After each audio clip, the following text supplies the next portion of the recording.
오늘부터 우리가 함께 읽어나갈 느헤미야는 바벨론에 잡혀온 이스라엘 포로의 후손으로 바벨론의 뒤를 이은 페르시아의 술 맡은 관원이 되는 인물입니다. 술관원은 고대 근동에서 왕의 신임을 받던 왕의 최측근 고위직이었습니다.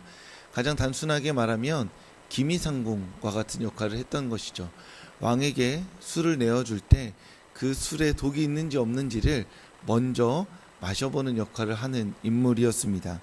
그러니 당연히 왕은 그를 신뢰할 수밖에 없었고 그 또한 왕을 신뢰하고 왕에게 충성을 바칠 수밖에 없었던 인물입니다. 그러한 고위직에 올랐던 인물이 느헤미야인데 굳이 성경에서 비슷한 인물을 인용해보자면 요셉과 다니엘과 같은 인물이 있습니다. 즉 우리가 요셉하면 다니엘하면 경제적으로 또한 사회적으로 또한 정치적으로 모든 면에서 성공을 거둔 인물로 생각하는 것처럼 느헤미야 또한 모든 영역에서 다른 사람이 부러워할 만한 성취를 이룬 인물이었던 것입니다. 하지만 그 성공에는 조금의 차이가 있는데 요셉과 다니엘은 그들이 성공하는 그 모든 구체적인 내용들이 성경에 기록되어져 있습니다. 그래서 요셉과 다니엘서를 계속해서 읽으면 하나님께서 이 과정을 보여주시기 위해서 과정 가운데 어떻게 하나님을 신뢰하고 어떤 역경 가운데서도 하나님을 믿고 의지해야 하는지를 보여주기 위해서 요셉과 다니엘의 이야기를 상세하게 기록해 놓으셨다면 느헤미야는 그 성공의 과정이 생략된 채로 시작됩니다. 즉 느헤미야에게서는 느헤미야가 어떻게 술 맡은 관원에까지 올랐는지를 주목하여 보라는 것이 아니라 그가 그 자리에 올라가서 자신이 누리고 있는 것, 자신이 성취한 것으로 어떤 삶을 살았는지를 보라고 느헤미야를 우리에게 기록해 주고 또한 우리가 읽을 수 있게 허락하신 것입니다. 그래서 우리는 느헤미야를 통해서 느헤미야가 자신의 삶을 통해 하나님께 어떻게 순종했는지를 주목하여 보고 그 안에 흐르는 하나님의 은혜를 주목해서 보아야 하는 것입니다. 포로 이스라엘의 후예로서 왕의 최측근 고위 관리직에 오르기까지 아마도 느헤미야는 누구보다도 페르시아 사람으로 살았을 것입니다. 이스라엘인의 정체성이 그 마음에 있을지언정 누군가들 앞에서는 그 세상 가운데서는 누구보다도 더 페르시아인답게 생활하고 먹고 마시고 말했을 것입니다. 그렇게 페르시아의 번영과 영광을 위해 부단히 노력했기 때문에 그래서 지나가다 누군가가 보더라도 저 사람은 유대인의 포로로 잡혀온 그 유대인의 후손이 아니라 누가 봐도 페르시아인이구나. 페르시아 사람으로서 성실하게 살아가고 있구나. 저 사람의 말과 행동 그 모든 것이 페르시아의 번영과 영광을 위해 쓰이고 있구나 라고 생각하게끔 살았을 것입니다. 그랬기에 그는 왕의 최측근으로서 술 맡은 관원이 되었을 것입니다. 이렇게 삶의 절정을 맛보던 느헤미야에게 그 인생을 완전히 뒤바꾸는 소식이 하나가 당도합니다. 여러 개의 소식들이 그 마음에 누적되어서 그 삶을 바꾼 것이 아니라 이상하게도 늘상 듣던 그 소식들 중에 하나의 소식이 느헤미야의 삶을 바꾸게 된 것입니다. 느헤미야가 형제와 같이 여겼던 하나님으로부터 예루살렘의 남은 자들이 큰 어려움에 처했으며 그 성벽은 허물어져 불에 탔다는 소식이 느헤미야에게 당도합니다. 이 소식을 들은 느헤미야는 수일을 울고 금식하며 하나님 앞에 이스라엘의 죄를 회개하고 기도에 돌입합니다. 느헤미야가 일평생 이스라엘에 대한 어떠한 마음도 없다가 갑자기 이 소식을 들어버려서 그렇게 기도하게 되었다라고 보기는 사실 어렵습니다. 왜냐하면 이미 느헤미야가 이 소식을 듣기 이전에 이스라엘이 포로로 몇 차례의 귀환을 가졌기 때문입니다. 포로 귀환하는 그 분위기 가운데서 이스라엘 상황을 느헤미야는 이미 알고 있었을 것이고 때로는 기도하기도 했었을 것이고 그러면서 하나님의 뜻을 구하기도 했었을 것입니다. 하지만 하나님가 가져온 이 소식이 어느 날 자신에게 당도한 이 소식이 느헤미야는 간과할 수 없는 소식이 되었고 그저 이전에 들었던 여러 소식들 중에 하나로 치부할 수 없는 자신의 삶을 뒤흔드는 소식이 되어버리고 말았던 것입니다. 느헤미야가 의도한 것이 아니라 하나님께서 의도하셔서 여러 소식들 중에 늘상 듣던 이야기들 중에 이 하나의 이야기를 하나님이 느헤미야의 마음에 심어 주셨던 것입니다. 성벽이 무너지고 처참한 삶을 살아가고 있는 이스라엘 백성들로 인해 느헤미야는 그날로부터 울기 시작합니다. 금식하기 시작합니다. 그리고 기도하기 시작합니다. 그리고 더 나아가서 내가 울고 금식하며 기도하는 이 일을 위해서 내가 무엇을 해야 하는지 고민하기 시작합니다. 그러며 하나님께 끊임없이 묻자 하나님은 그를 술 맡은 관원의 자리에 세우시는 겁니다. 하나님께서는 무너진 성벽과 이스라엘의 남은 자들의 곤궁함을 두고 기도하는 느헤미야에게 그 일들을 직접 감당할 수 있도록 길을 내어주셨습니다. 자신의 기도에 대한 응답이 그 자신의 삶이 되게 하신 것입니다.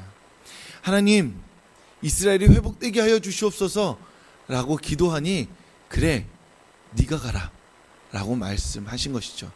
지금 내가 너에게 허락한 이 삶의 충만함은, 이 삶의 모든 풍성함은 그저 무릎 꿇고 앉아서 기도하기 위해 준 것이 아니라 이 모든 너의 삶의 환경과 풍성함을 사용하여서 너의 기도 제목에 너가 응답이 되기 위해 내가 허락한 선물이다 라고 말씀하신 것이죠.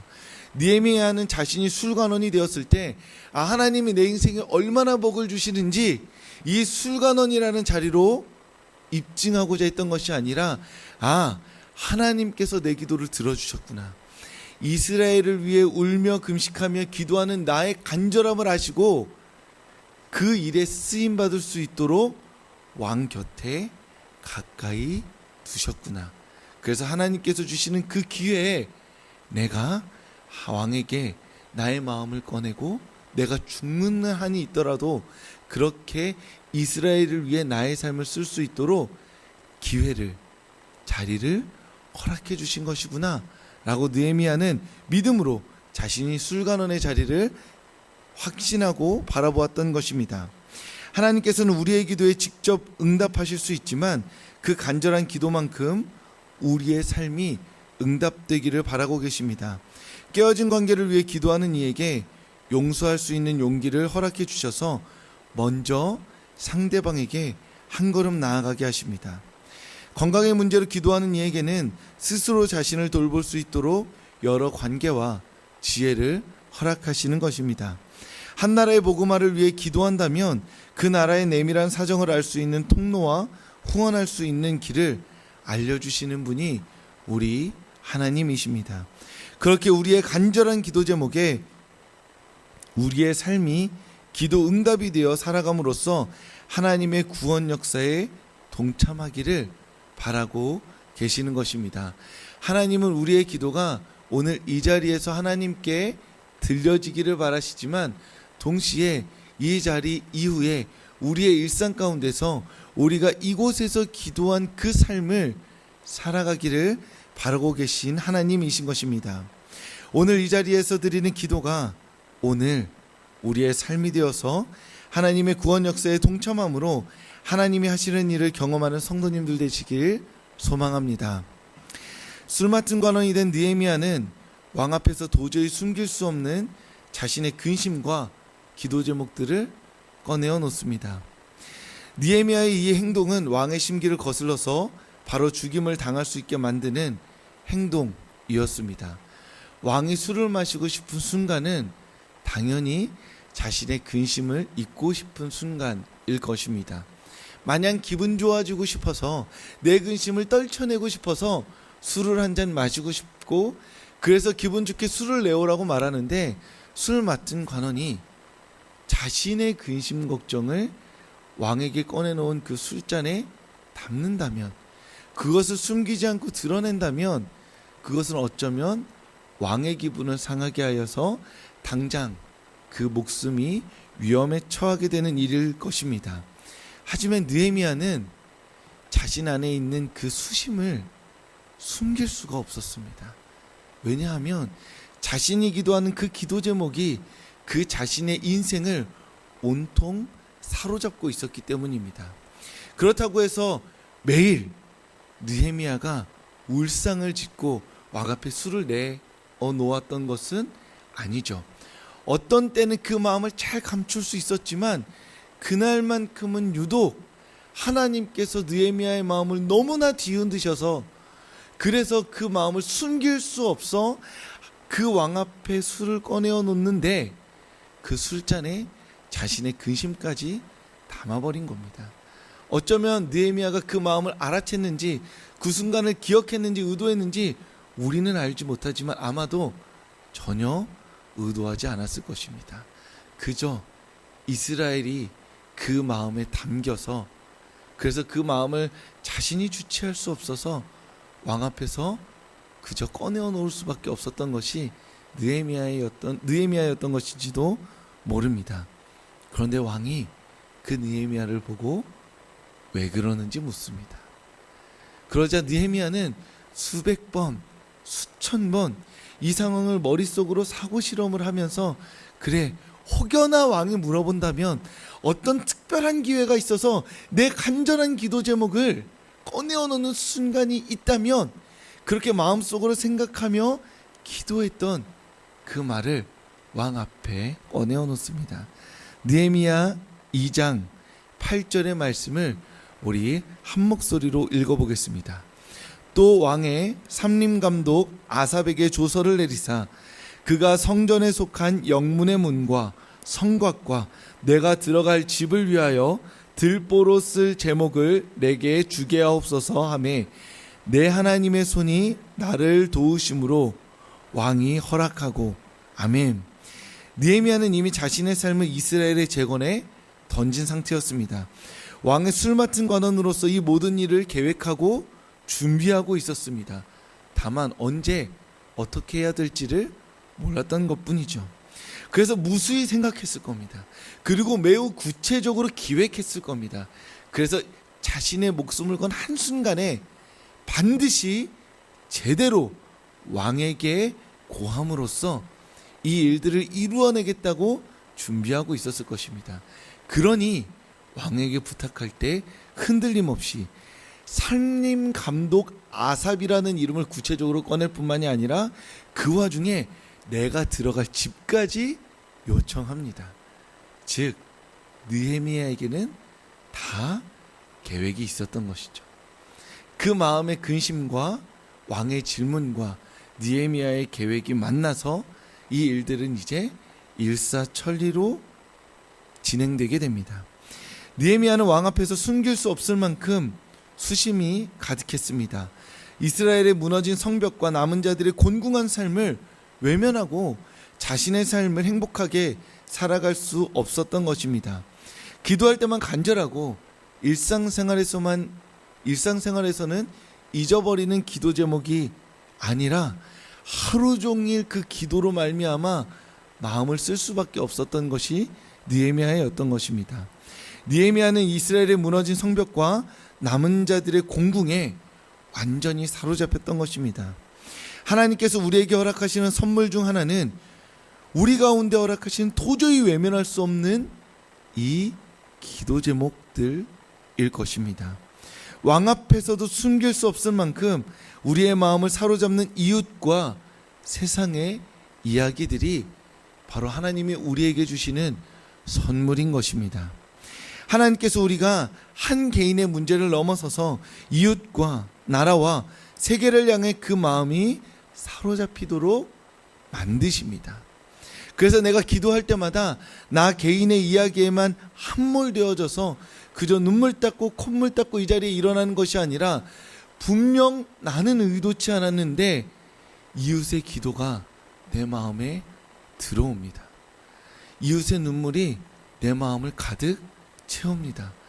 이전에는 한 번도 주목하여 보지 않았던 그 나라의 그 상황들이 내 마음을 붙잡게 되는 것입니다. 기도할 때마다 생각나고 내가 뭐라도 하고 싶고, 그런데 어찌할 바를 몰라서 그저 기도만 하고 있다가 어느 날 뉴스로 또는 어느 날 친구와 대화 가운데 그 이야기들이 구체화되어지고 나의 시간과 돈으로 그 나라를, 그 이웃을, 그 내 곁에 있는 성도들을 돕게 되는 것입니다. 그렇게 하나님은 차고 넘치는 나의 기도 제목 너머에 나의 이웃의 기도 제목을 담으시는 분이십니다. 내가 한 번도 기도해보지 않았던 나라의 기도 제목들을 담으시는 분입니다. 내가 한 번도 주목하여 보지 않았던 그 성도를, 그 성도의 눈물을 담으시는 하나님이십니다. 그래서 나 개인을 넘어서서 이 세상 가운데 가득한 하나님이 긍휼히 여기시는 세상을 우리의 마음으로 품고 하나님의 구원 역사에 동참하기를 바라시는 것이 바로 우리 하나님이신 것입니다. 이 새벽 예배 자리에 하나님 앞에 너무나 많은 기도 제목들을 가지고 나오신 줄로 압니다. 나의 기도 제목을 꺼내놓기에도 이 시간이 짧은 줄로 압니다. 하지만 하나님께서는 우리의 기도 제목뿐만이 아니라 우리 이웃의 기도 제목을 우리의 마음에 담기를 바라고 계십니다. 그래서 나의 이야기뿐만이 아니라 이웃의 이야기, 세상의 이야기에 나의 기도로, 나의 시간으로, 나의 마음으로, 나의 재정으로 동참함으로 말미암아 하나님의 구원 역사에 동참하는 이들이 되기를 하나님은 간절히 바라고 계십니다. 그러니 이 시간 우리가 기도할 때에 하나님, 저 진짜 기도 제목이 많습니다. 너무 많아서 이 시간이 꽉 차고도 부족합니다. 그런데 하나님, 이 시간 저의 마음을 주님께 열어놓습니다.